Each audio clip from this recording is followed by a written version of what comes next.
De nada sirve a veces todo el conocimiento que traigas o la gran idea que traigas. Y te hablo de algo muy básico.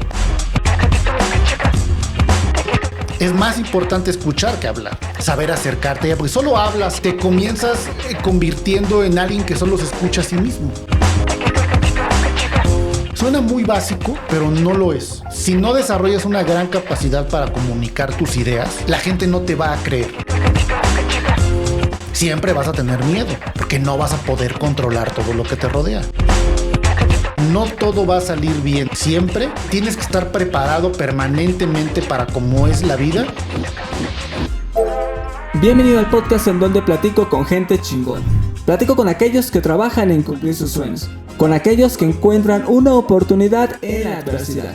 Mi objetivo es encontrar en los cómo y los porqués la inspiración que necesitas para cumplir tus metas. Bienvenido a Estado Mental Podcast.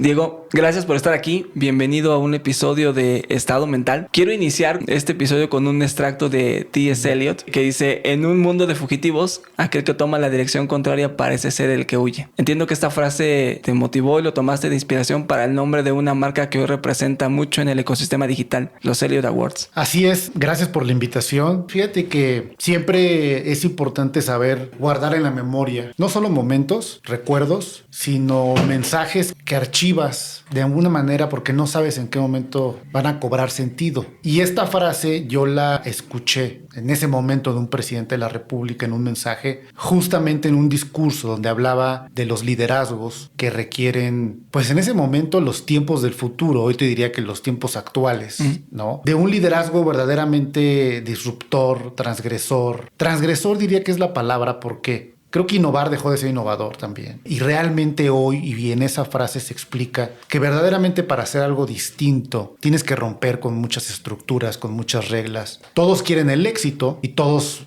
pareciera conocer la misma dirección, pero tienes que ir a buscar otro destino, ¿no? Y entonces esa frase fue para mí muy fuerte porque me marcó justamente en la potencia en la cual los liderazgos tienen que conducirse. ¿Cómo? Pues haciendo las cosas distintas, yendo en la dirección contraria, creando nuevas formas. Casi 10 años después de haber escuchado la frase, justamente en un momento difícil, ¿no? Profesional, empresarialmente y personalmente, de estas historias en las que vienes de un fracaso y tienes que reconstruir y construir nuevas cosas, llegó la idea de hacer justamente una premiación a líderes digitales que en ese momento nadie los veía como líderes digitales. Eran chavos y chavas que estaban subiendo cosas a internet y que todo el mundo los seguía y qué divertido. Pero nosotros siempre vimos que atrás de ello había un esfuerzo y un trabajo y una profesión de contenido. Y eran liderazgos que podían tomar esta frase de una manera muy rápida, ser fugitivos. Y en una noche justamente tratando de bautizar este premio que se llamaba además inicialmente en el nombre de trabajo México Shares. Me acuerdo muy bien porque la idea era crear unos premios de mexicanos que estaban compartiendo contenido al mundo, ¿no? Okay. Y que lo que los reconocía era su capacidad de crear contenido y compartir. Y obviamente ese nombre no funcionaba. Y de ahí llegó ese recuerdo de ese fragmento, de esa frase, de ese momento, de ese discurso, de ese capítulo en mi vida y dije, Eliot representa todo lo que esta generación de líderes ahora digitales están queriendo tomar por sorpresa al mundo con sus ideas, con sus contenidos, y lo que uno puede llegar a pensar que es lo normal, de pronto te das cuenta que hay otras formas de expresarlo, de decirlo, y esos son los fugitivos. Y ese tema del fugitivo es justamente mi ejemplificación justo de cómo en la vida te tienes que convertir en un fugitivo para realmente poder pues construir nuevos destinos para los demás. Y esto mismo aplica, creo, Diego, también para el momento en el que ustedes estaban viviendo, que tú estabas viviendo en FCO, porque tú llevas en este momento 15 años, en este momento llevas 10 años más o menos en FCO, liderando una de las compañías y de las marcas más importantes en México que reconoce los liderazgos. Uh-huh. Y fuiste ese fugitivo que tenía que buscar quiénes eran los nuevos líderes en el país, en el ecosistema digital y que le hablaban a las nuevas generaciones. Escuchaba una entrevista que dabas. Decías, era muy interesante porque en la primera premiación de los Eliot Awards llamas a Joaquín López Dóriga como para que entregue un reconocimiento y se vuelve como esta estafeta de los líderes consolidados entregando o reconociendo estos nuevos liderazgos que le hablaban a nuevas generaciones y que quizás para muchos, pues López Dóriga quizás X, ¿no? Porque yo sigo las noticias con Chumel Torres, a lo mejor, ¿no? Entonces es interesante el momento en el que también tú te vuelves en ese fugitivo y que también representa mucho de lo que tú venías haciendo. Hace un rato decías que esos momentos se guardan y se archivan. Es interesante porque esta frase que le dijo el presidente Calderón en 2007 fueron los 15 años de la revista Líderes y era el primer evento que organizabas.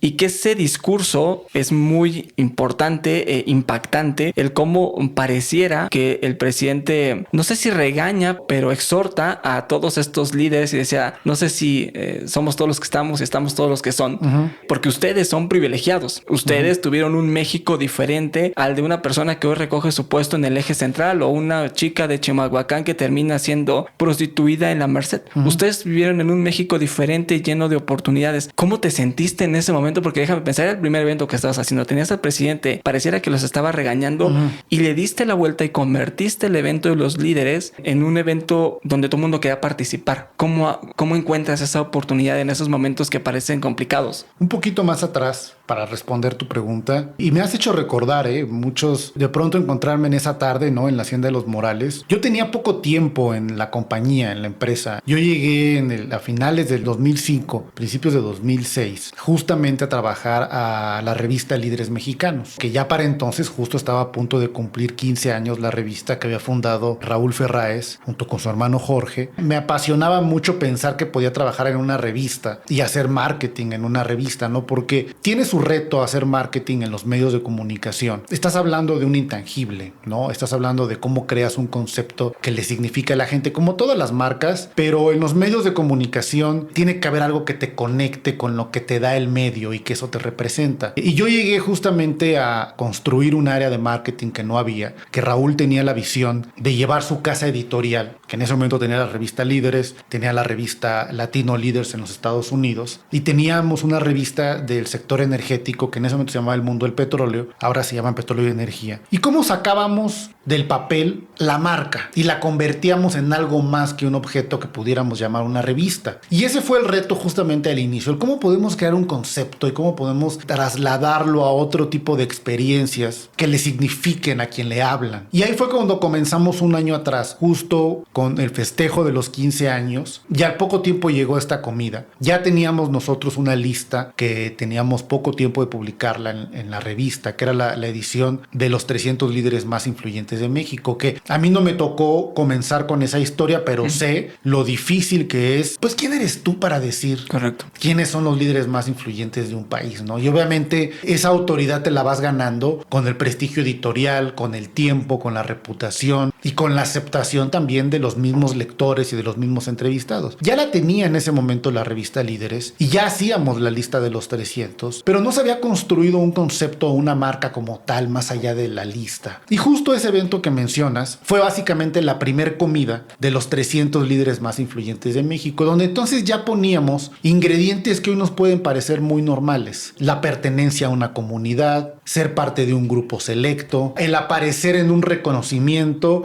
y asistir a tu evento a confirmar que eres un miembro de la lista. Entonces, toda esa serie de intangibles que ya viven alrededor de una marca o de un concepto que originalmente es un concepto editorial, pues se volvió muy poderoso ahí y avanzó de una manera gracias justamente a ese evento que nosotros mismos no pudimos prever. Invitamos al presidente de la República a esta comida de los 300 líderes, que insisto, realmente era la primera vez que lo hacíamos con ese concepto y en ese momento pues resultaba muy innovador para quienes eran parte de la lista. No es como, wow, es nuestra fiesta. Y nosotros invitamos al presidente de la República. Yo trabajé personalmente en hablar con su equipo junto con Raúl, pero sobre todo en trabajar en qué queríamos que dijera el presidente en el evento. A mí me tocó trabajar con su equipo de discursos en que no queríamos algo de mensaje político o de gobierno, sino queríamos algo justamente de líder a líderes. Y bueno, él prepara este texto justo en un evento en el cual pues tiene reunido a una minoría selecta, porque además ese era pues el gran statement de esa primer comida. Pero recuerdo al paso de los años que el presidente pensaba que era un evento que ya tenía mucho tiempo llevándose a cabo y no, era la primera vez y se juntaron una serie de factores entre la confianza que quizá él sentía a un grupo que ya se entendía a sí mismo, pero la verdad es que no con un mensaje muy dirigido ya a justo a una minoría autoproclamada como líderes influyentes. Y el mensaje que él da como gran orador nos pone en los siguientes semanas, meses, en las 8 columnas de los principales periódicos y medios de comunicación de un evento que no existía antes del 21 de septiembre de ese año y que al salir en los medios pareciera que era una comida que llevaba muchos años. Es decir, nos lleva rápidamente al prestigio en términos de es el evento donde están los líderes más influyentes de México. Obviamente hay muchas cosas que previmos y hay muchas que no y que te dan obviamente al miedo de saber obviamente que las cosas vayan a salir o no como tú lo habías planeado, pero al final es una gran lección de cómo las cosas que tú planeas pueden tener derivadas que ni siquiera te imaginas, porque ese no era el objetivo. No tan rápido posicionar así el evento que quedó hoy, 16, 17 años después, como el evento de la iniciativa privada con el más alto poder de convocatoria que hay en nuestro país. Gracias a ese gran endorsement que le dio el mensaje, que le dio el momento y que también hay que decirlo, como todo pasa también en las oportunidades en la vida, que supimos capitalizar porque fue un discurso tan emotivo independientemente de lo político, por las reflexiones como esta de T.S. Eliot, de Ortega y Gasset y de muchos escritores y muchos pensamientos que me acuerdo que mandamos replicar el discurso en audio en algo que existía en ese momento mucho, que eran los CDs. Imprimimos N cantidad de CDs porque dijimos, este discurso lo tienen que escuchar todos los que fueron, todos los que no pudieron ir y todos los demás. ¿Por qué? Porque tenía un mensaje de reflexión sobre tu papel en una sociedad y lo que tú le correspondes a esa sociedad por el lugar que tienes. Y eso fue algo que trascendió para la vida de muchos, para mí, para Raúl. Y obviamente hoy te lo digo, pues 16, 17 años después, la empresa a la que yo llegué a trabajar por invitación de Raúl a crear un área de marketing, ahí empezábamos a ver cómo todo de lo que te estoy hablando, no te estoy hablando de una revista de papel, te estoy hablando de una marca que empieza a vivir en la vida de las personas, de un concepto. Y creo que logramos ese incipiente objetivo. Y hoy 17 años después, pues FCO es una compañía con esos medios, con otros medios de comunicación, con muchos conceptos alrededor de ellos y con muchos servicios que ofrecemos. ¿Cómo te sentías en ese momento? Porque hablamos que ese evento fue 2007, hace 15 años. Sí. Pues estás chavo. Estaba muy chico.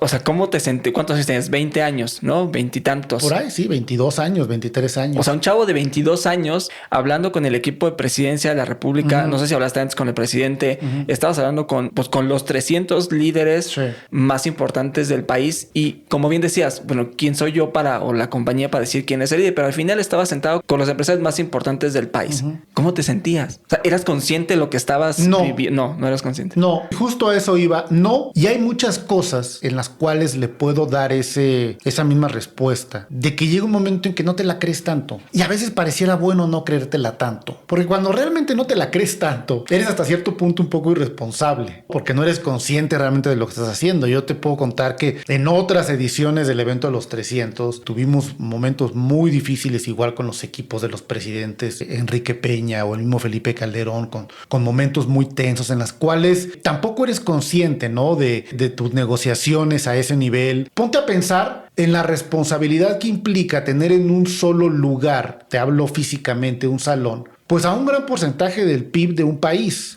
¿no? O a un gran porcentaje de la fuerza mandatoria gubernamental, estatal, judicial, federal, en un solo salón de un evento, ¿no? Entonces, pero no lo ves. Hay una parte, pues no es cliché, ¿no? En cierta edad en la que minimizas a veces justamente muchas cosas, pero tampoco es irresponsable porque en el fondo tienes un anhelo muy grande por crear grandes historias, por crear grandes cosas. Y yo estaba convencido que estábamos escribiendo una gran historia, una historia tan grande que ni nosotros mismos imaginábamos, ni creíamos, ni pensábamos. Los nervios operativos, pues imagínate, a todo, muy difíciles momentos, sobre todo también sin la experiencia, pero también sabiendo que era nuestro lugar estar ahí, que era nuestro momento hacerlo, que éramos nosotros los que lo teníamos que hacer. Y eso me llenaba a mí de una seguridad de que estaba haciendo lo correcto y de cualquier decisión que tomara era la correcta por una simple razón: nadie lo había hecho antes. eres una persona que está muy inquieta. Y yo escuchaba que decías, es que siempre estoy en ideas. Con tantas ideas, ¿cómo organizas? ¿Cómo te organizas mentalmente para saber qué ideas vas a aplicar? ¿Qué ideas no vas a aplicar? ¿Qué ideas van después? ¿Cuál ejecutas ahora? ¿Y cómo lo bajas a lo mejor con el equipo de trabajo? Porque también eres una máquina que está pensando todo el tiempo y apenas me acabas de dar una idea y mañana llegas con otras 5 y luego llegas con otras 8 y te digo, espérame porque me diste 5 hace un rato y estoy ejecutando la tercera. Y dices, no, güey, pues traigo otras 10. ¿Cómo organizas? Yo justamente en el libro que escribí, Manual para Jóvenes Ejecutivos en Ascenso, y lo mencionas bien, ¿no? Lo tienes muy identificado. Complemento pensar y decir que siempre tuve prisa, siempre he tenido prisa y muchas veces he pensado, y pensaba antes mucho más, que el tiempo no era compatible, ¿no? Con la cantidad de cosas que quería hacer, ¿no? Y por eso también yo creo que yo empecé muy joven, no solo ahorita con lo que hablamos, ¿no? De la empresa en la que yo trabajo, sino en general en mi vida, a querer hacer mucho, muy rápido. Y sí, una parte importante de lo que yo puedo generar más justamente es la creación de conceptos, la creación de ideas. Y cuando tú tienes y asumes que tienes una responsabilidad y un poder de que esas ideas se pueden hacer realidad, ¿no? Yo me acuerdo que escuchaba alguna vez a un empresario, ¿no? Que obviamente te estoy hablando de la frase, no te estoy hablando de comparar nada, pero a mí me marcaba mucho como decía Carlos Slim Domit en alguna charla que tuve con él, que a él le decían, ten mucho cuidado con lo que deseas, que lo más probable es que se convierta en realidad. Obviamente, pues estamos hablando de una realidad económica que probablemente te lleva a eso. Pero mi realidad y quizá mi mayor riqueza no tiene que ver necesariamente con los recursos para hacer lo que se me ocurra, sino con el poder de la gente capaz para que esas ideas sucedan. ¿Cómo administro y cómo decidimos y cómo decido qué ideas? Yo siempre me he considerado un administrador del entusiasmo de la gente. Tú puedes tener una gran idea, que si no logras comunicar correctamente y hacer que tu equipo o quien la va a materializar o quien te va a acompañar la haga suya de manera tan apasionada como tú, posiblemente no sea una gran idea. Ese escrutinio, donde de pronto inclusive deja de ser tuya, porque es tan poderosa la idea y es tan potente que la prisa urge en términos de ya lo tenemos que hacer, ya lo vimos todo, es que es clarísimo para todos, es que es una gran idea y es a la que le tienes que dar prioridad. Es decir, gran parte de tu termómetro lo mides en esa transición o en esa entrega pasional que das de tu idea con los demás. No es que no prenda con el mercado, no prenda con el público, si ni siquiera logra aprender con la gente que es capaz de hacer la parte de sus vidas, porque eso es lo que van a hacer. Esa idea no es un trabajo, esa idea no es una misión, es algo a lo que la gente que la va a hacer le va a dedicar horas, días, noches, sueños, angustias, y si no logras que sea suya, si no es tan poderosa para eso, posiblemente no es una buena decisión seguir. ¿Cómo motivas a tu equipo de trabajo? ¿Cómo bajas esa idea? Porque te escucho muy apasionado y lo que me decías, bueno, es una idea que está muy clara, ¿no? Para ti. Te digo porque me pasa de repente, ¿no? Sí. Uno llega con una idea muy clara y dice, claro, pues es muy obvio, hay que hacer esto, hay que ir en el siguiente paso, etcétera, pero después la gente no lo alcanza a ver, no lo comprende, o no sé si soy yo el que no lo sabe bajar correctamente, pero a veces entre lo que uno piensa que va a ser el exitazo o en el que tenemos que enfocarnos, la parte receptora no lo cacha de la misma forma y entonces termina ejecutándose no como lo tenías pensado y el resultado quizás no sale como lo planeaste. Tú eres el director general de una compañía. ¿Cómo motivas a tu equipo de trabajo? Siempre dando un argumento de futuro, ¿sabes? Porque hay ideas de negocios o ideas de proyectos, como todo en la vida, que llegan antes de tiempo, cuando decimos no es su momento, ¿no? Quizá era una idea genial, pero llegó antes de su momento y nadie la entendió, como bien dices. Y no solamente la gente que te acompaña, sino la audiencia quizá de ese producto o de esa idea.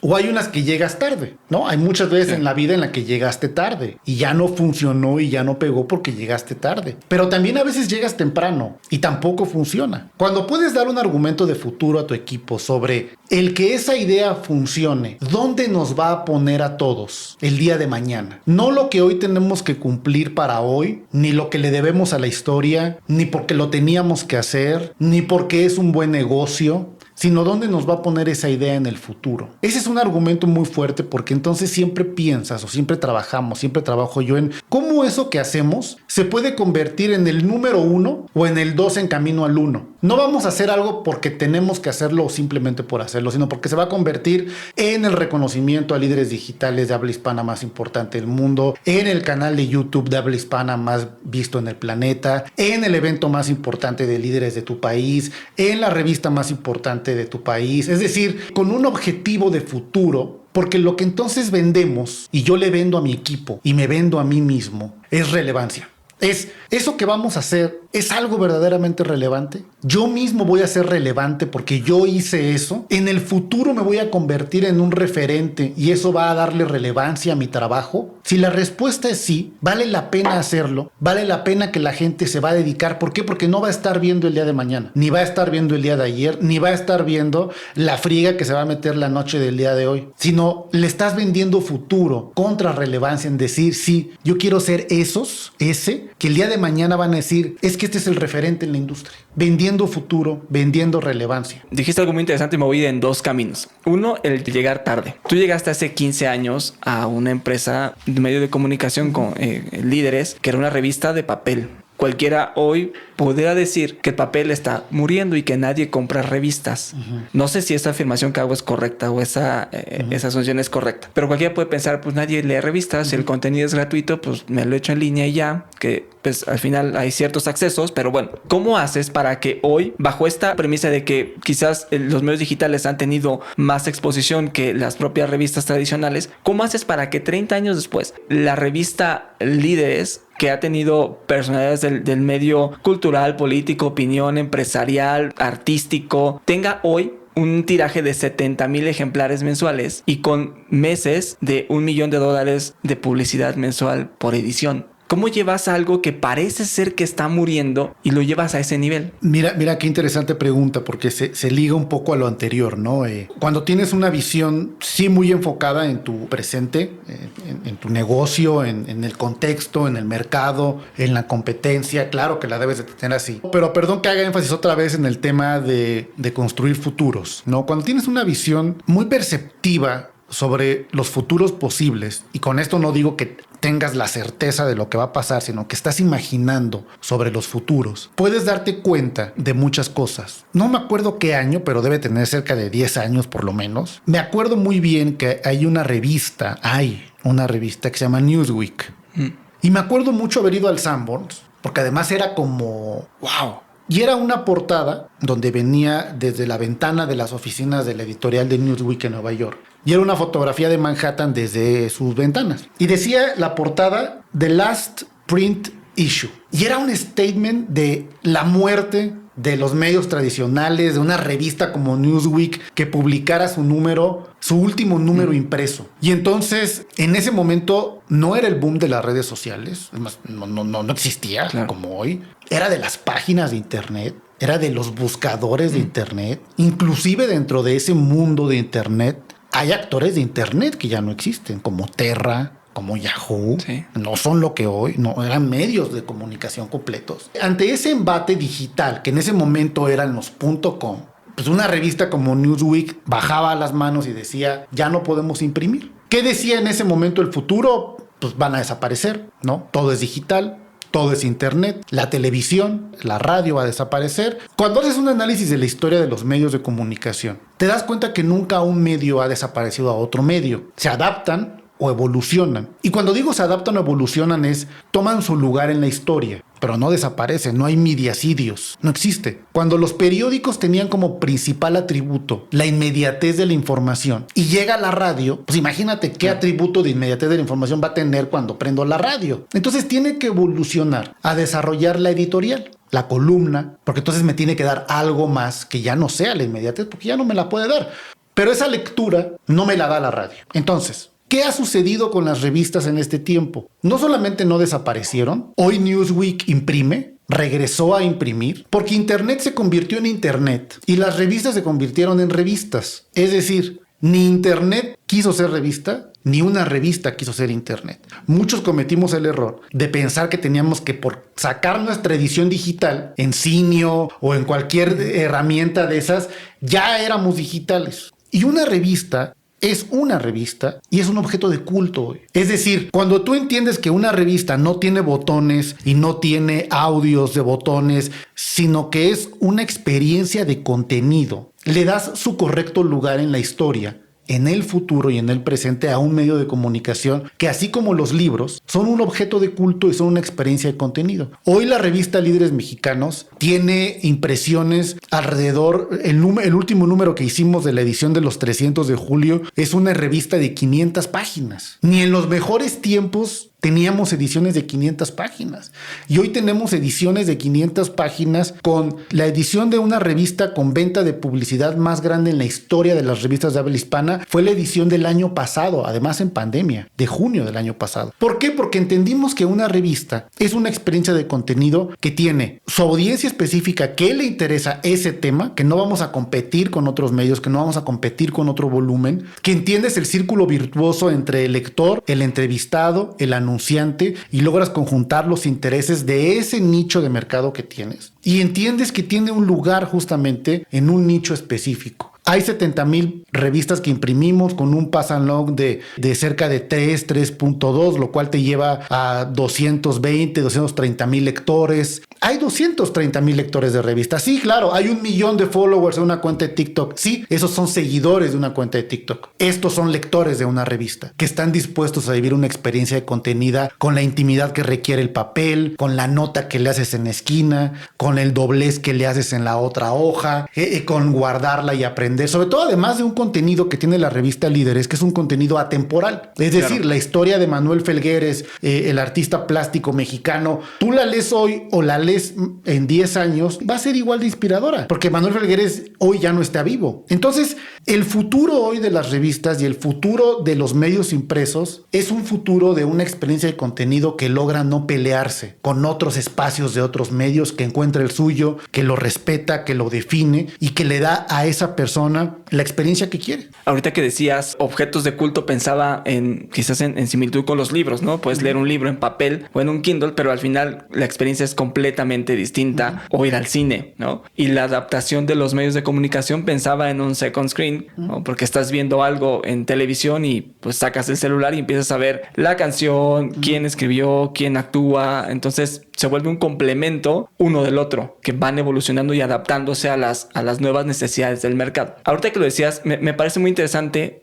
cómo lo llevas, pero hace uno te decía, quiero ir en 2 caminos. Sí. Ya vimos el pasado, ahora déjame ir al futuro. Me dices, más allá de perseguir, entiendo, un tema económico, de ingresos, de revenue de la compañía, de si fuera a ser rentables, irme al futuro para saber si eso a lo que le quiero apostar hoy me va a dar posicionamiento en ser el segundo, el primero o el segundo con tiras al primero en el futuro. Eso me lleva a Ilot Media. ¿Cómo se te ocurre o cómo trabajas? Decir, ok, voy a traer a estos generadores de contenido. Me imagino que eran los primeros que había. Los traigo, los convenzo de decirles que se junten todos y que hagan, o que vamos a hacer una premiación y que pues yo soy relevante porque lo he hecho 15 años, 20 años con líderes mexicanos, pero ahora hablo de un tema digital, los convenzo, los traigo. Y luego, ¿cómo monetizas o cómo vas a sacar ingresos? Porque al final es una compañía para que eso siga viviendo, porque nació con una idea, me imagino, o cómo lo planteaste de cero para saber que va a ser rentable. ¿Y cómo te compran la idea? O sea, ¿cómo llegas con Raúl y le dices, oiga, voy a hacer esto? ¿De qué me estás hablando? Yo pienso que en los negocios, y un poco por la experiencia que te digo, de la manera en la que yo pienso, la manera en la que pensamos nosotros, persigues 2 R's siempre: relevancia, y la otra es rentabilidad. Hay negocios que te van a dar alta rentabilidad y a lo mejor te dan poca relevancia y tienes que tenerlos. Hay otros que te dan poca rentabilidad, que no son un gran negocio, pero te abonan gran relevancia. Y hay equilibrios. Siempre es importante tratar de tener un portafolio que tenga estos equilibrios, porque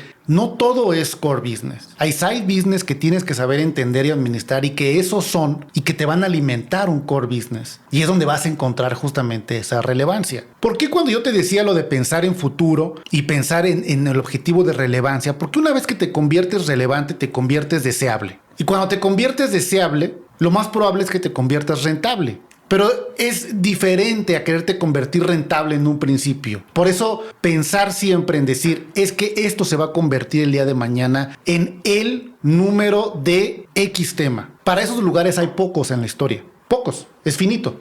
Más vale pensar por ocupar una de esas posiciones. En esa medida, bajo una lógica de escasez, es muy probable que te vuelvas rentable. Pero ese equilibrio hay que mantenerlo. Cuando nosotros creamos los premios Elliot, no lo hicimos con un objetivo inmediato de negocio. Eso no era nuestro objetivo. Nuestro objetivo era lograr desarrollar y consolidar un concepto que fuera único en el mercado, que fuera un referente único en el mercado y que eso nos fuera convirtiendo justamente en esa relevancia que te da ser el uno. Y a partir de eso vas a poder construir tus verdaderos modelos de negocio. Pero si no tienes eso, va a ser mucho más difícil que lo hagas, porque entonces no eres nadie y nadie va a creer en ti y nadie va a tener una hoja de reputación o una hoja de prestigio que permite entonces que digas, wow, ellos son los mejores. Cuando creamos los premios Elliot, nuestro objetivo era, imagínate tú una recámara o un lugar donde están todos estos creadores de contenido, donde están todas estas personas que nadie conoce bien, que nadie sabe sus historias, y están todos reunidos y hay una pared o una puerta y hay un orificio por ahí, y donde dices, mira, si te asomas aquí, vas a poder ver y entender quiénes están adentro. Esa fue la lógica de crear Elliot Awards. Ese orificio en la pared que dijeras, quien quiere entender quiénes son, cómo piensan, el orificio en la puerta para asomarse a ese mundo se llama Elliot. Y por eso la letra O es una brújula. Si te fijas bien en el logotipo, tiene que ver con esa lupa, perdón, una lupa, no una brújula, una lupa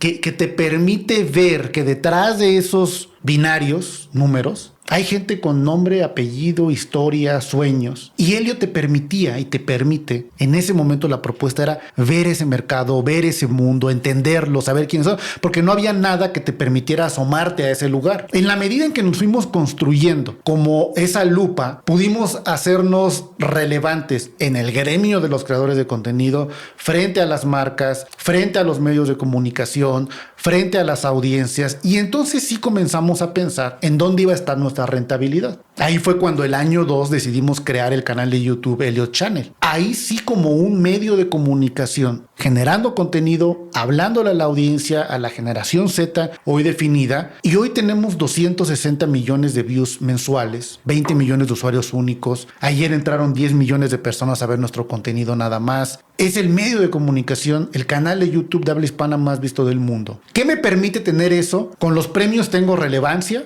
con el canal tengo alcance. Hoy le hablo a una generación completa de habla hispana. Eso me permite entonces comenzar a convertirme en alguien que le pueda ayudar, por ejemplo, a las marcas a llegar a esa generación, en alguien que le pueda ayudar a las empresas, a las organizaciones, a los medios, a quien quiere entender y llegar. Yo soy el camino. Y ahí es donde se comienza rentable, porque entonces tienes el medio, tienes la audiencia, pues los mecanismos los construyes tú, y entonces tienes una serie de agencias de influence marketing, de social listening, de reputación, de conocimiento, de contenido, que te permite entonces sí tener un core business de decir, yo lo que te puedo comercializar también es la entrada a este mercado. Oye, ¿tú le sabes al mercado? Pues sí, nosotros tenemos los premios Elliot. Oye, ¿la gente te ubica? Pues sí, le hablamos a millones de personas. No, pues yo creo que sí es contigo con quien lo tengo que hacer.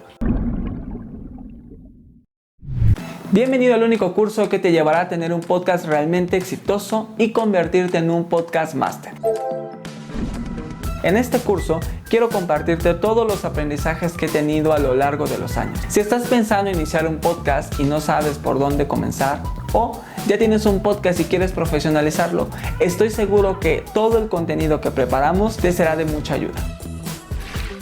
Mi nombre es Luis Salinas y quiero contarte que desde 2019 comencé mi podcast llamado Estado Mental. Estado Mental es un espacio en donde he tenido la oportunidad de platicar con gente súper chingona. Empresarios, atletas, emprendedores, chefs, artistas, ilustradores, productores, personas que han dedicado su vida a cumplir sus sueños. Además, el podcast me ha permitido involucrarme en nuevos proyectos, generar contactos, dar conferencias y por supuesto que se convierta en una fuente de ingresos y un generador de empleos. Tu podcast exitoso es un curso donde te llevaré de 0 a 100 en la creación de contenido. Revisaremos las bases del podcasting, te compartiré estadísticas que te darán una visión más amplia de cómo puedes convertirlo en una fuente real de ingresos para ti. Hablaremos de cómo conseguir invitados, cómo preparar un episodio, con qué equipo debes comenzar. Son más de 40 clases de entrenamiento, misiones semanales, sesiones de preguntas y respuestas. Te brindaré un workbook para que no se te escape nada cuando estés empezando tu podcast. Además, compartiré contigo el checklist que yo utilizo con mis invitados. Formarás parte de la comunidad secreta de Podcast Master. Si todo lo que te digo te gusta, me encantaría que formes parte de este curso y te unas a esta gran comunidad de gente que, como tú, quiere tener un podcast exitoso y relevante. Te recomiendo que veas toda la información del curso y si tienes alguna pregunta escríbeme, que estaré listo para apoyarte. Ahora sí, sin nada más que agregar, te espero en el curso para que juntos hagamos tu podcast exitoso.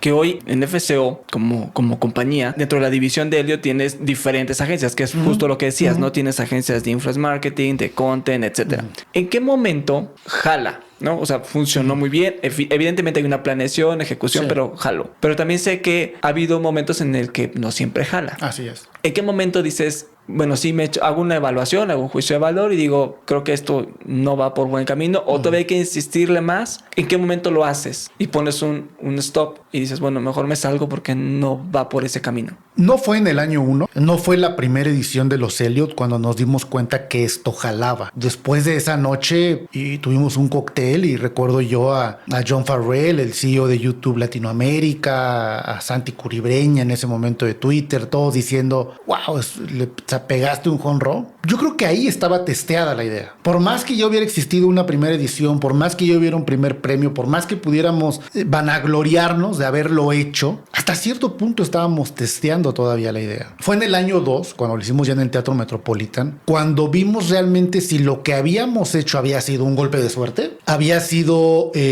una coyuntura o no había sido una buena idea. Porque si no lo logras replicar y hacer más grande, no viene la confirmación. A veces hacer una cosa bien no es la respuesta concreta de que es algo bien hecho, de que es una buena idea o de que va a funcionar. No, es que ya lo hice, ya lo hice una vez, ya funcionó, mira, llegó la gente, nos mencionaron. Esta especie de confirmación es necesaria. Y realmente fue hasta el año 2 cuando vimos que la gente asistió, que llenamos 3,000 personas, que los influencers volvieron a asistir, que creyeron en el concepto. Es decir, que la marca permeó en la vida de ellos y comenzó a significar algo para ellos. Y cuando hablo de ellos me refiero a todas las audiencias, fans, creadores, marcas, industria. Ahí fue cuando nos dimos cuenta que realmente estábamos comenzando una gran historia. Insisto, tienes que tener también la visión de negocios para saber que no vas a ganar rentabilidad en un principio, ¿no? Yo creo que muy pocos negocios tienen esa virtud, ¿no? En un inicio tienes que invertir, tienes que apostarle, a veces tienes que perder, tienes que tener pérdida, pero esa pérdida es parte de la inversión, ¿no? Que tienes que asumir años después. Yo creo que en el caso de los Elliot fue hasta el año 2, cuando dijimos, sí es una buena idea, ya comprobamos varias cosas de ellos y algo muy importante que es nunca pensar que estás solo. Después de la primera edición nos sentamos con los principales managers de los creadores de contenido en ese momento, con marcas, con medios. No podíamos nosotros tener solamente nuestra propia visión. Teníamos que saber cómo lo habían tomado ellos, cómo lo había recibido la industria, cómo lo veían las marcas, cómo lo veía la audiencia. Por eso te digo que la edición 1 a cierto punto termina por ser un gran golpe, pero también es un piloto. Y que entonces lo que tienes que hacer es ir a comprobar tus teorías y comprobar tus tesis. Y realmente es hasta la edición número 2, la primera que hicimos en el Teatro Metropolitan, donde adaptamos, modificamos, ajustamos, escuchamos. Es muy importante. Escuchamos, porque en una convergencia de un concepto como Elliot, pues no, o sea, son muchas personas, son muchas audiencias, son muchos intereses y tienes que jugar un poco como el centro de gravedad y tienes que entender que es relevante para todos, para el que está nominado, para el que lo gana, para el anunciante, para el quien lo ve, para el quien lo escucha, para el quien va a la alfombra y lograr maniobrar todas esas pelotas de malabarismo. La verdad es que es en gran medida también con el paso de la prueba la que te va dando esa confirmación. Es decir, nunca puedes pensar que una gran idea se comprueba en la primera realización. Elliot Media, a lo largo de los años, creo que hoy lo que han hecho es un orden y darle mayor estructura a estos creadores de contenido, influencers, porque en un inicio, pues querías aparecer en las historias de alguien y te cobraban 5 millones por 3 historias y no era relevante para las marcas, ¿no? O sea, pero a ver, pues sí, le apuesto a una persona que tiene 5 millones de seguidores y me cobra 5 millones de pesos, pero es una historia que pues desaparece en 24 horas. Si lo comparo con un medio tradicional en donde veo los impactos y en una revista impresa, pues voy a estar toda la vida. La recordación de marca es diferente y el compartir y yo te presto la revista y entonces pues esto se va ampliando. Ustedes lo que hacen es ponerle este orden creo, a cómo se comercializa la parte de publicidad digital. Pero también es cierto que creo que todo esto ha venido a darle un orden y una estructura a que los creadores de contenido entiendan que no solo es subir historias y bailar, que sí está padre, pero también hay un tema comercial y hay evolución de muchos creadores de contenido que hoy son gente de negocio, ¿no? Y que esto va ayudando al posicionamiento de su marca personal y a la reputación. Creo que eso es algo que Elliott Media ha contribuido al ecosistema digital. No sé si es correcto como lo veo. ¿Sí es así? Sí es así porque volvemos al ejemplo que te ponía del orificio, ¿no? En la puerta y te asomas y los ves, ¿no? No solamente Elliott permite ver, ¿no?, a una industria completa de líderes digitales, de influence marketing, de consumo de contenidos, del futuro de los contenidos y de los formatos. Todo eso se ve ahí. No solamente es el creador que hizo algo, es, como bien lo dices tú, es en una carrera tú puedes ver cómo evoluciona todo, ¿no? Su manera de trabajar con las marcas, su manera de volverse multiformato, porque ya también no solo está en redes, sino ya sacó un libro. Fíjate qué interesante, justo lo que hablábamos de los medios de comunicación, ¿no? Y de los ciclos, y de un libro es un libro, y una historia de Instagram es una historia de Instagram. Ninguna compite. Tienes a un Luisito Comunica teniendo un libro físico presentado en la FIL de Guadalajara. Es un libro, es un objeto de culto, claro. Es un sentido de propiedad, es un sentido de pertenencia. Y el tener un epicentro de toda una industria como es Elliott permite tener un punto de referencia para que todos aquellos que están adentro puedan observar su propia evolución. El simple hecho de ver las nominaciones de un Elliott, ver esos 55 perfiles, te permite a ti como mercadólogo, como sociólogo, como publicista o como cualquier persona interesada decir, esos 55 seguro representan lo que hoy es, lo que va a ser, la forma de hacerlo, el camino de la evolución. Entonces, las carreras de cada uno acumuladas nos marcan una tendencia y cada año hay historias muy diferentes. Por eso nosotros no tenemos categorías por red social, ¿no? Que digas TikToker del año, porque eso es un formato, ¿no? Nosotros tenemos categorías por el concepto de desarrollo de contenido, ¿no? Como storyteller, donde esa historia se puede contar en TikTok o en un libro. Tiene que ver con la creación del contenido y la fuerza de ese líder digital. Entonces, sí ha ayudado a que toda esta industria tenga un punto de referencia. Cuando tú ves la nominación del año 2, las del año 3, las del año pasado, ya es un referente de lo que te está dictando este año la industria, ¿no? Entonces, sí ha ayudado a dar un ordenamiento de mejores prácticas, de evolución de carrera. Nosotros definimos, más que influencer, definimos líder digital. ¿Cómo cada vez más estamos reconociendo líderes digitales, no influencers? Ya desde ahí hay un statement desde el año 1 a la edición número 7 del año pasado. Y la industria cada vez entiende que ese es el camino, que ya no es un cuate que sube historias, que tiene millones y que entonces la marca le paga para que diga en la foto y ya. No. El líder digital tiene un propósito de mensaje, tiene causas y valores definidos, tiene un multiformato, tiene una visión empresarial, claro, tiene una reputación. Entonces se va institucionalizando en la realidad misma qué es un líder digital y las marcas, eso es lo que cada día más van queriendo. Y también damos un ejemplo en la forma en la que las marcas viven en los Elliott Awards, ¿no? Es decir, más allá de el logotipo o el banner o un comercial, es cómo son parte del contenido, ¿no? Entonces creo que Elliott sí termina por ser un cuaderno de apuntes muy importante también para quienes estamos construyendo el futuro de la industria digital de habla hispana por lo pronto. ¿Cómo haces para hacer que te escuchen? Un chavo de 20 años, 20 y tantos años, que con el hambre de crecer y empiezas a juntarte con el equipo de presidencia, con los empresarios, con la gente política, los artistas, etcétera, con muchas ideas. ¿Cómo haces que la gente te voltee a ver? Diga, vale la pena. Y no, pues sí, pues es el encargado de mercadotecnia, el coordinador de mercadotecnia, pero that's it. ¿Cómo haces que esa voz que tienes, esas ideas que tienes, la gente las escuche y las tome? Porque muchas veces pasa que cualquiera de nosotros que entra a una compañía, pues sí entra con hambre, pero de repente es, pues es el nuevo, es el que va aprendiendo, es el que va saliendo de la universidad y si quiere comer el mundo de un solo bocado, pues dale chance porque no sabe cómo se mueve este asunto. No sabe aquí cómo son las cosas. Déjalo que lleve tiempo y entonces, pues que opine. ¿Cómo haces para que la gente te escuche? Porque no solamente es cuando empezaste, sino ahora con los Elliot, pues cómo haces que estos líderes digitales digan, a ver, cuéntame. Y no digan, a ver, tú no sabes, o sea, no sabes cómo se mueve esto. Mira, yo creo que son varias cosas que me llevan a darte una respuesta muy, muy basada en la reflexión. Sí estoy convencido que en el mundo de los negocios, es en lo que yo puedo hablar, es mi profesión, sí tienes que desarrollar y debes de tener un gran poder para transmitir tus ideas. Sí es un punto de quiebre, ¿no? Un poco en los ejemplos que me ponías, ¿no? De alguien que puede traer toda la potencia y quererse comer al mundo. O sea, sí puedes tener todo eso, pero si no tienes una capacidad, siempre mejorando, pero una capacidad y un poder para transmitir, te va a costar más trabajo. Ahora, se puede desarrollar, pero tienes que estar también dispuesto a darle un justo valor a eso. Mira, te voy a poner un ejemplo muy, muy sencillo y para quienes nos escuchan, que puede sonar como, ¿a eso te refieres? No, o sea, me refiero a eso y muchas cosas. Alguien que te pueda hacer una buena presentación en una reunión de trabajo. Puede sonar que digas, híjole, es que yo fui a la universidad y tengo una maestría, pero no es capaz de poner en 3 láminas de PowerPoint una gran idea. Puede sonar muy básico y a lo mejor nadie le enseñó a hacer eso porque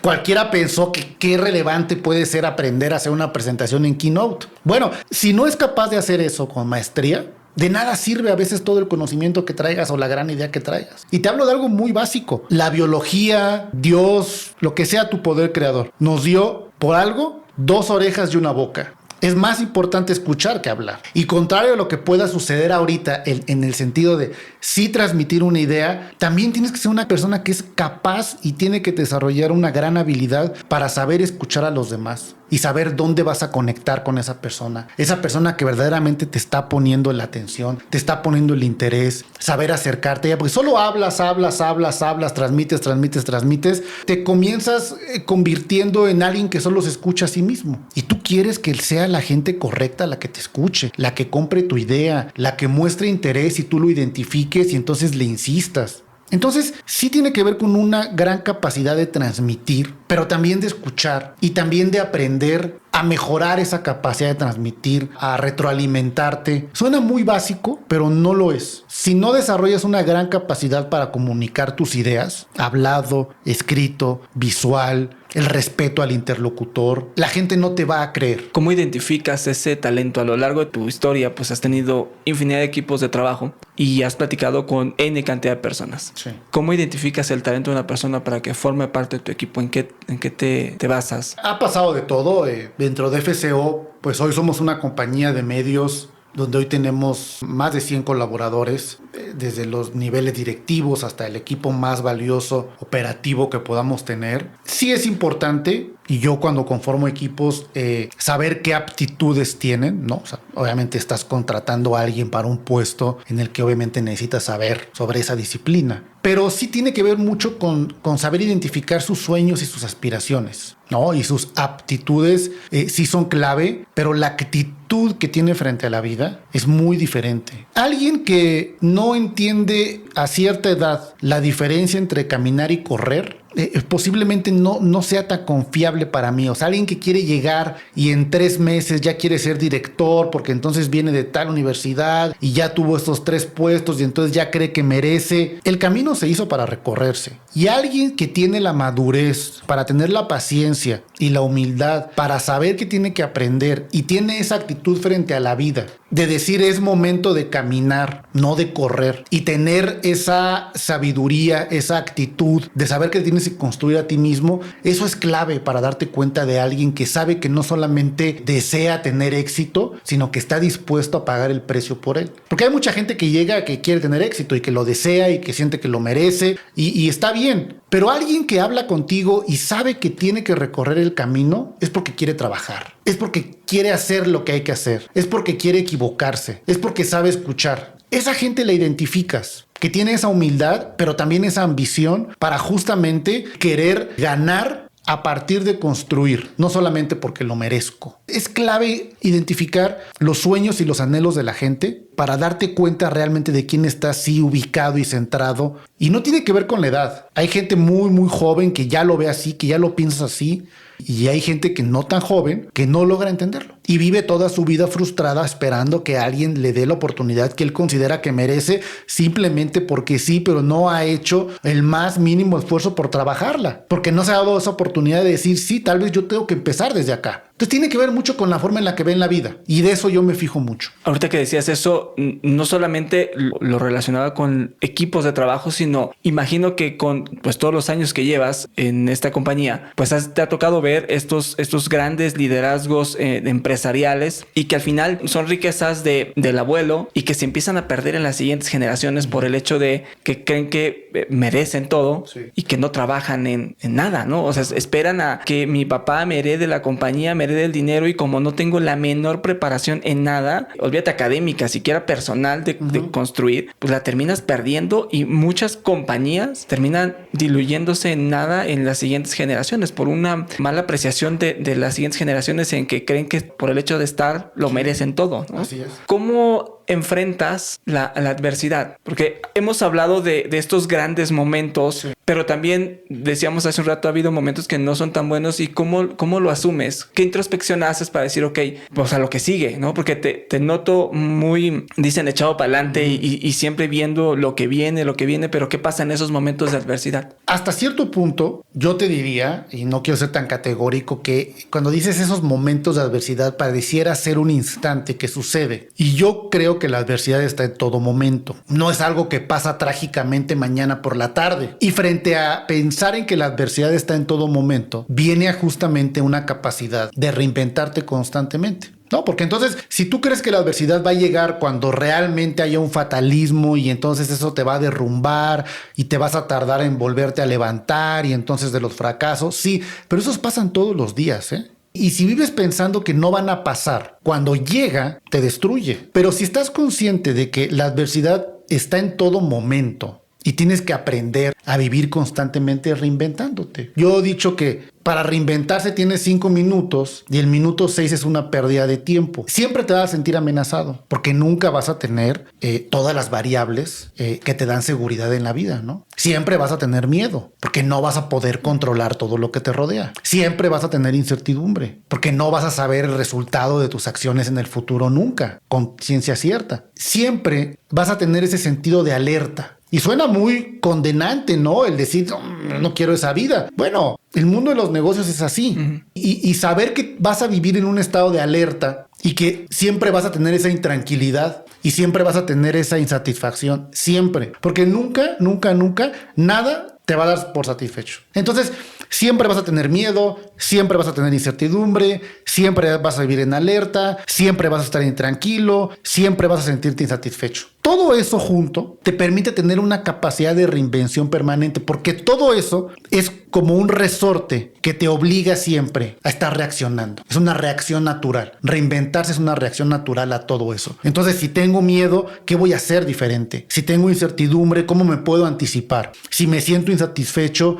¿qué puedo generar para complementarlo? Entonces, ese momento de adversidad es todo el tiempo, porque la mañana o el día en la mañana que tú te sientas que eso no sucede, esa tarde es el inicio de tu decadencia, porque entonces ya nada te preocupa, no pasa nada, ya nada te obliga a moverte, nada te hace sentir que mañana hay que esforzarse más. Y entonces ese motor pues se empieza a apagar y ahí eso es una gran amenaza para tu potencia justamente en tu liderazgo y en el tema de los negocios. Entonces cuando llega un momento maximizado, sí, de un fracaso, sí, de una pérdida, de algo muchísimo más lamentable, pues ya estás un poco más preparado. Estás un poco más preparado para poder poner en perspectiva que no es tan malo, que hay otras alternativas, hay otra opción que tomar, podemos ir por el plan B. Es decir, te vas ejercitando porque la adversidad está en todo momento, aun cuando te esté yendo bien. Claro. Tienes que estar pensando siempre en, bueno, me salió bien, me fue bien, qué cosas no me gustaron de lo que hice. Híjole, es chocante porque luego dices, no puedes celebrar por un momento. Sí, claro que puedes celebrar y es más, es necesario reconocer tus triunfos y tus éxitos y claro que le tienes que dar tu lugar. No estoy hablando de vivir en drama, ni estoy hablando de autoflagelarte, ni autoexigirte. No, estoy hablando de una reacción madura, de que no todo va a salir bien siempre, de que tienes que estar preparado permanentemente para cómo es la vida, saber entender que cuando las cosas están bien y van bien hay que celebrarlo y que cuando las cosas van mal y salen mal, tampoco es para paralizarte. Me contabas si lo pienso en dos lados. Uno, cuando organizabas los eventos, ¿no? O sea, me imagino la primer comida, estos de los 15 años de líderes, pues el miedo de si llega, no llega, algo que llegue a pasar fuera de tu control en términos comerciales, ¿no? Que un cliente te pueda cancelar y a lo mejor era importantísimo y pues termina cayéndose y tienes deals y contratos con más personas y eso pues se viene en cascada hacia abajo, pero me hace mucho sentido lo que dices. Al final siempre estás consciente de que puede pasar y tienes que estar preparado. Y en lo segundo que pienso es que además eres triatleta, ¿no? Eres un nadador de aguas abiertas, ¿no? Entonces pues también hay cosas que no puedes controlar, ¿no? Y ahí pues tienes que fluir porque de nada sirve que hagas berrinche o que te molestes contigo mismo porque no alcanzaste el tiempo, la abrazada, lo que haya sido. Pues no estaba en tu control, ¿no? Y hay cosas que pasan. Pero sabes que puede pasar. Claro. Y sabes que está ahí. En todo momento está el riesgo de que te caigas, ¿no? En todo momento está el riesgo de que te dé un calambre. En todo momento está. Tienes que estar consciente de ello y tienes que saber cómo vas a reaccionar ante ello. Pero tampoco puedes hacer la carrera completa pensando en eso que en ese momento no está sucediendo. Claro. Sí, porque no estás enfocado. Estás viviendo con miedo. No avanzas, ¿no? Por ahí dicen que la ansiedad es exceso de futuro. Esa es la definición de ansiedad. Exceso de futuro. Y claro que hay que tener una visión adelante, ¿no? Pero en este momento, y por ejemplo ahorita que hablabas de los triatlones y de los Ironmans y todas estas competencias, pues sí, tiene que ver con este esfuerzo mental, ¿no? De estar concentrado en lo que estás haciendo, en hacerlo lo mejor posible en ese instante, saber que todo eso está a tu alrededor, saber que todo eso puede pasar, pero no puedes congelarte frente a ese riesgo. Además de ser triatleta, tienes un libro. Sí. Lo lanzaste tú solito, sin ayuda de ninguna editorial. Sí. Primero quiero preguntarte por qué lo hiciste tú solo. ¿Por qué no buscaste la ayuda de una editorial? Mira, fíjate que volvemos un poco a esta actitud, ¿no? Como dices, muy echada para adelante. Quizá no lo hubiera hecho así si el negocio en el que yo estoy no fuera ¿A qué voy? Cuando yo me senté con varias editoriales, con Random House o con otras editoriales, había negociaciones, ¿no? Donde, bueno, invierten en el libro por tanto porcentaje, por tanto tiempo los derechos, contra una serie de beneficios llamados difusión, promoción, punto de venta. Cuando yo me di cuenta que muchos de esos promoción, difusión, punto de venta los podía resolver yo, pues sí me llevó a la pregunta de por qué le voy a dar a la editorial el porcentaje de mis ingresos cuando lo que me va a dar yo lo puedo hacer. Y no es un acto de soberbia, es un tema de me conviene o me interesa estar en la mayor cantidad de librerías en el mueble principal del anaquel o estoy en la tienda más grande del mundo llamada Amazon. Punto. Uh-huh.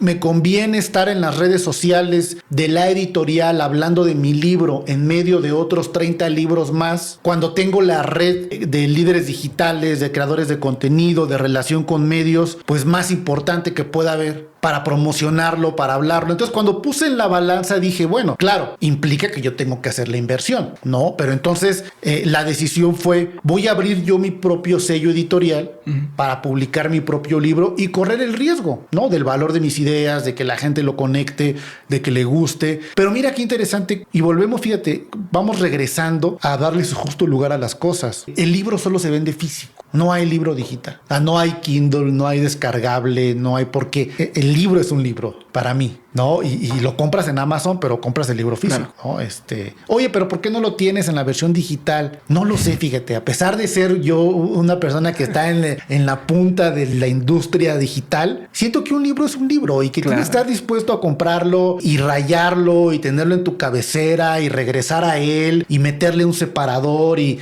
que te acompañe, porque el contenido digital también se ha vuelto muy efímero. Claro, es como unas fotos.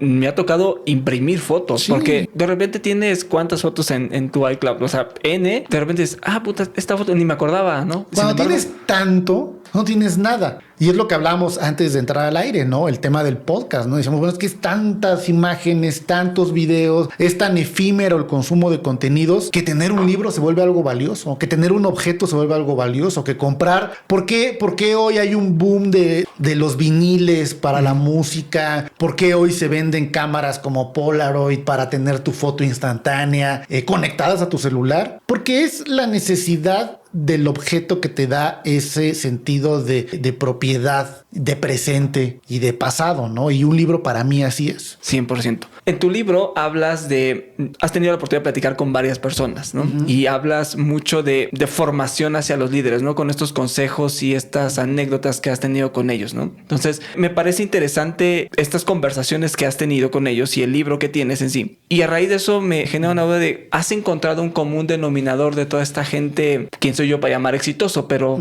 que la historia los puede marcar como exitosos en el ámbito en el que se desarrollan? ¿Has encontrado un común denominador? Sí, el alto sentido humano, el management de alto sentido humano, ¿no? O sea, puede sonar obvio en un libro, el que sea, del gurú más experto que quieras leer, pero cuando hablamos en la práctica de un management de alto sentido humano, sí hay una gran diferencia de quien todos los empresarios estamos enfocados, obviamente, a una responsabilidad que tiene que ver con tu organización y a generar resultados. Pero ¿a través de qué y con qué lo vas a lograr? Y el enfoque de poner a la gente en el centro de lo más importante para lograr tus objetivos, en la práctica no es tan obvio. Por más que lo leas, por más que lo veas, no es tan obvio. Y te das cuenta en la filosofía, no solamente por la manera en la que dirigen sus organizaciones, sino por la manera también en la que se conducen en sus vidas, ¿no? La manera en la que son como seres humanos, como personas, y que tienen el tiempo para compartir justamente un poco de sí mismos. Porque entienden y conocen la importancia del alto sentido humano, de que eso que tú puedas compartir con los demás puede ser un parteaguas en la vida de una persona. Entonces, Enrique Beltranena, Lalo Lebrija, Horacio Genolet, Carla Berman, Represas, Isaac Hernández, todos ponen en el centro lo más importante que es la gente, el equipo, el talento, las relaciones personales con la gente. Cuando digo eso, ¿cómo relaciones personales con la gente? Sí, no nada más relaciones laborales. Es tu activo más preciado. Uh-huh. Podrás tener una maquinaria de $1,000,000. Híjole, sin una operación correcta no va a funcionar porque hay que tomar decisiones. Y si esas personas que tienen que tomar decisiones por ti o para ti no tienen la sensibilidad de pensar como tú piensas y no la tienen porque no te conocen y no te conocen porque nunca han estado cerca de ti y no han estado cerca de ti porque no tienes el tiempo para compartir con ellos, la decisión puede ser algo que pues, no les importe. Claro. Porque no les importas tú, porque no le importa la organización. Pero cuando vas jalando el hilo justamente a esa relación personal de saber cómo están tus colaboradores, cómo le están pasando, cómo están sus hijos, qué los motiva, qué tienen miedo. No digo necesariamente que tengas que convertirte en los amigos de tus empleados, pero que verdaderamente te importe la gente. Eso hace una gran diferencia a la hora de que alguien tiene que ir al campo de batalla en tu lugar a jugársela igual que tú, por la lealtad que se desarrolla de ellos hacia ti como director y de ti hacia ellos, porque tú no vas a permitir tampoco que tus guerreros salgan heridos en la batalla. Y sin herramientas. Y sin herramientas. Y que truenen. Tú tampoco lo vas a permitir. No los vas a dejar morir. Entonces, esa relación es clave en un director que tiene, o en un líder que tiene eso, es fundamental. Un líder puede ver más lejos y está parado en hombros de gigantes, ¿no? Y si no estás consciente de que ellos están ahí para ser tu base, pues no tienes nada que hacer claro. En una dirección. Déjame cambiar un poquito de tema. Hace un rato hablábamos acerca de la relevancia y el retorno. Si el dinero no es algo que persigues, el revenue de una compañía, ¿qué significado le das al dinero dentro de tu organización? Bueno, sí lo persigues. Te hacía yo la acotación de que persigues las dos R's. La rentabilidad y la relevancia. Tienes que saber jugar con esas dos R's para hacer que tu negocio fluya. Entonces, sí, obviamente, los dividendos de esos dos tiene que ser un avance económico. Eso sí es importante acotarlo. ¿Cómo llegas a eso? No puede ser solo pensando en rentabilidad y tampoco lo vas a obtener solo pensando en ser relevante y no ser un buen empresario. Los dividendos de mezclarlo es donde viene una gran parte de lo que es un estilo de dirigir, sabiendo cómo vas ponderando qué proyecto, qué negocio, qué agencia, qué iniciativa, qué cuenta quieres ganar. Puedes ganar un pitch de una compañía global en la que a lo mejor no vas a tener la mejor rentabilidad, pero tener eso en tu portafolio te va a ser muy relevante. Y habrá otra cuenta que a ti mismo dices, ni le entiendo al tema, pero es sumamente rentable y es un gran negocio. Entonces, siempre tener esta combinación en tu tablero de decisiones te va a llevar al resultado de ser una compañía importante, una compañía líder, una compañía que existe en su ecosistema y tener una empresa que es un buen negocio. Entonces, no, sí es un objetivo. Okay. La manera es cómo llegas a ese objetivo. Y para mí es con esta ecuación entre lo relevante y lo rentable. Si hoy, déjame llevarte a un escenario ficticio, pero si hoy perdieras todo y te quedaras con 10,000 pesos en la bolsa, ¿cómo empiezas de nuevo?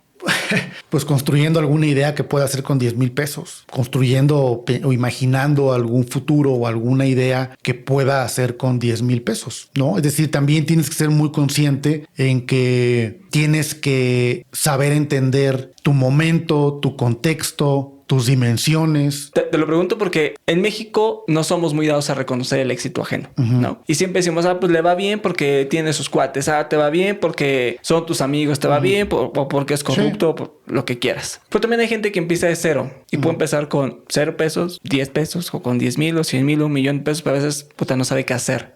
Bajo este escenario es alguien que tiene 10,000 pesos y dice, es que pues, yo no tengo 1,000,000 de pesos para arrancar. No, brother, puedes hacer mucho con 10,000 pesos. Así es. Puedes estar perfectamente claro en cómo puedes tener una gran idea que puedas hacer realidad con eso que tienes en ese momento. Ahora, no todo es dinero, ¿eh? Eso es clave también. O sea, no todo es dinero. En términos personales, yo te puedo decir que yo siempre he visto, y es algo que yo también promuevo, que a la gente le vaya bien, que la gente tenga buenos sueldos, que la gente es evidente que es el objetivo personal, también una vida provechosa, ¿no? Y una vida de buenos resultados. Pero esos llegan como consecuencia. Todo lo que hemos hablado, de hacerlo de esa manera, de hacer lo mejor que puedas lo que hoy te toca hacer, sea la posición que sea en la organización. Si eres el mejor, alguien te va a voltear a ver y va a venir algo y luego va a venir algo. Y el dinero, el aumento, el bono, la prestación van a ir llegando. Tienes que confiar en ello. Si vives todos los días pensando solo en el aumento, vas a vivir muy frustrado toda la vida. Si vives toda la vida pensando en ese carro que te gustaría tener y que algún día va a haber días en los que vas a estar muy cerca de él porque te fue bien y días en los que vas a estar muy lejos porque vas a ver todo oscuro. No puedes vivir pensando en eso. Claro, quiero el carro. Claro, pero no debe regir. No es mi punto de referencia. Mi punto de referencia es que lo que hoy tengo que hacer, tengo que ser el mejor haciéndolo. Y confiar que de esa manera todo lo demás van a ir llegando solo. Las recompensas llegan solas. Y así funciona también en una organización. Si le apuestas, si crees en tus ideas, si corres riesgos, si lo inviertes, pero eres el mejor, eres el más relevante, va a ser rentable. En algún momento va a ser rentable, porque tienes una gran historia contigo en tus manos que te va a dar dividendos. Pero los dividendos no van a llegar si no tienes nada que ofrecerle a nadie, ni al mundo, ni a tu empresa, ni a tu jefe, ni a ti mismo. ¿Por qué? Y es donde la gente se estaciona en, es que yo lo quiero, es que yo quiero ser rico, yo quiero tener éxito. O sea, sí, pero ¿qué estás haciendo hoy para alcanzarlo? No, pues es que tengo que hacer, tengo muchas ideas en la cabeza y no haces nada. Lo mejor que puedes hacer es hacer lo mejor que puedas lo que te toca. Yo sé que suena muy, sí, Diego, pero ¿cómo confiar en eso? A mí me ha funcionado y empresarialmente ha funcionado. A veces se llega más rápido caminando que corriendo. Decía el expresidente Fox, más vale paso que dure y no trote que canse. Exacto. No, porque además salen los dos, tú vas caminando, vas calculando, vas con calma, vas pensando, vas haciendo, vas logrando, vas haciendo que valga la pena y llegas. Corres, vas, regresas, te equivocas, vuelves a caer. Claro, siempre va a haber errores y es parte de la vida. Y tú lo sabes muy bien en el deporte, ¿no? Que al final es una perfecta analogía de que ves gente que sale pero disparada y terminas alcanzándolos. Exactamente. Porque salieron en el triatlón y quisieron comerse el mundo en el mar y ya se quedaron sin brazos para lo que sigue. O se acabaron la bicicleta y llegaste a la carrera sin piernas. Y tú hiciste tu energía suficiente en el mar, administraste tus piernas en la bicicleta y llegas con mucho mayor fuerza a correr a tu paso. Diego, estamos por terminar. Quiero primero agradecerte mucho el tiempo que te tomaste para platicar con nosotros. De verdad lo aprecio muchísimo. Y bueno, la última pregunta que le hacemos a todos los invitados es: ¿has roto algunos patrones mentales que en algún momento creías firmemente y los has roto para estar donde estás hoy? Sí, definitivamente sí. Creo que justo en estos tiempos, fíjate, son momentos en los que también en la vida tienes que hacer ciertas reflexiones, ¿no? Sobre el camino recorrido, sobre lo que viene, ¿no? Lo que quieres hacer. Hay una parte en la cual, más en estos tiempos, son el elefante dentro de la recámara. O sea, hemos hablado toda la charla del mercado, de la competencia, de la idea que funciona, del reconocimiento de la gente, del éxito profesional. Pero el elefante dentro de la recámara, o ese elemento más complicado, no es si el medio va a desaparecer o no, o si la idea va a funcionar o no. Es si tú estás bien contigo mismo para enfrentar eso, para hacer eso realidad, para hacer eso posible. Y creo que hoy la salud mental y este espacio que se llama estado mental, la salud mental juega un papel clave para lograr enfrentar y luchar y hablar de todo lo que acabamos de hablar. Pero la salud mental hoy juega un papel fundamental en la vida de un líder.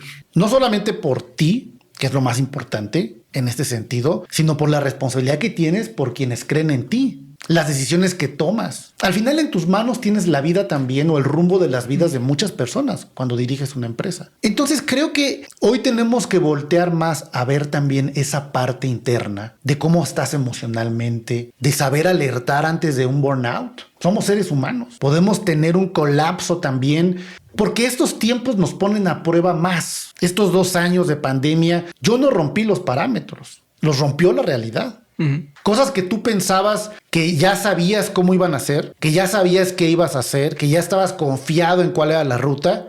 ¡Oh, sorpresa! Nos hemos dado cuenta que no tenemos nada controlado. Hay cosas que no puedes controlar. Que no puedes controlar. Y yo la invitación que haría a quienes nos escuchan es que sí, yo he roto parámetros de decir, tengo que atender también mi salud mental. ¿Cómo puedo evitar un burnout que me sature? Que la enajenación también de todo lo que implica lograr lo que hemos hablado, pues también es una empresa de todos los días, de todo momento, de todo minuto. Y saber tener tus momentos, tus espacios. Fíjate que un hábito que se pierde o se ha perdido es tiempo para pensar, ¿no? O sea, pero no ¿de qué hablas? Digo, estoy pensando ahorita. No. A que digas, esta media hora del día la voy a dedicar a reflexionar, a pensar. A veces ya ni siquiera levantamos la mirada en la calle. Que digas, ay, mira, no manches, ya es temporada de jacarandas. Mira, porque estamos en esa enajenación de todo lo que estamos hablando. Y sí, y claro que así es, pero también hay que cuidar esta otra parte. Y entonces tenemos que atender también nuestra salud mental en un mundo donde los retos hoy del líder son más, no necesariamente del control de una organización, sino del control mental también del liderazgo. Y esa parte no hay que perderla, lo que signifique para quien nos escuche. Pero también un líder tiene que atender eso y también tiene que cuidarlo y también tiene que voltear a estar bien, porque si no está bien, tú no puedes dar a los demás lo que no tienes para ti. De acuerdo. Punto. Entonces, si tú no trabajas también lo que para ti sea un reto sobre tu salud mental, si tienes ansiedad, si estás deprimido, si tienes un burnout, si estás overwhelmed, o sea, no lo minimices. Sí, todo lo que acabamos de hablar. Pero eso no lo escondas ahí, porque ese elefante que está en la recámara te puede costar muchísimo más que el mayor competidor que puedas tener en el mercado. Ahorita que decías el tema de sentir esta carga, este burnout, ¿cómo haces que llegue a ti? O sea, ¿y cómo lo vives? Porque de repente si es esta carga, y más tú que diriges pues todas las unidades de negocio, uh-huh, y que estás viendo no solamente por lo que se está ejecutando, sino lo que viene. Sí. ¿Cómo afrontas ese momento de decir, ¿qué quieres? No sé si te pase, pero a mí también me pasa que quieres salir y correr y decir, sí, ya estoy hasta la madre, ya estuvo. Pero al final dices, bien cierto, pues hay gente que depende de ti, uh-huh, ¿no? Y no puedes pues colgar la toalla y decir, con permiso, señor, uh-huh, ya nos vemos, ¿no? Uh-huh. ¿Cómo lo afrontas? ¿Cómo haces que no te pegue? Pues teniendo tiempo para ti, ¿sabes? O sea, ahorita que decías de broma eso de quiero salir y correr, pues sal y corre. No, o sea, de pronto tener tiempo para ti, siempre hay tiempo para ti, siempre lo hay, ¿no? Tampoco podemos hablar de que por el nivel de responsabilidad eres esclavo de la vida misma. Yo creo que no, yo creo que hoy cada día vemos más un management moderno donde lo vemos, por ejemplo, en los hábitos laborales, ¿no? En los horarios, en los espacios de oficinas que privilegian justamente la salud mental. En México, pues no, todavía no es así, pero pues, tú en Europa, tú a las 4 o 5 de la tarde, no es de que quieras o no, tú ya no puedes estar trabajando. Y vas en la tarde en una calle, en una ciudad europea y la gente está teniendo una vida fuera del trabajo. Y eso no significa que no estén trabajando. Significa que mientras lo estaban haciendo, hicieron lo que tenían que hacer en el tiempo destinado para ello. Claro. En no olvidarte de ti. Esa es la manera de afrontar. Gracias por llegar al final de este episodio. Recuerda seguir nuestras redes sociales. Encuéntranos en Instagram, TikTok y YouTube como Estado Mental Podcast. Por mi parte es todo. Nos vemos y escuchamos pronto. Bye bye.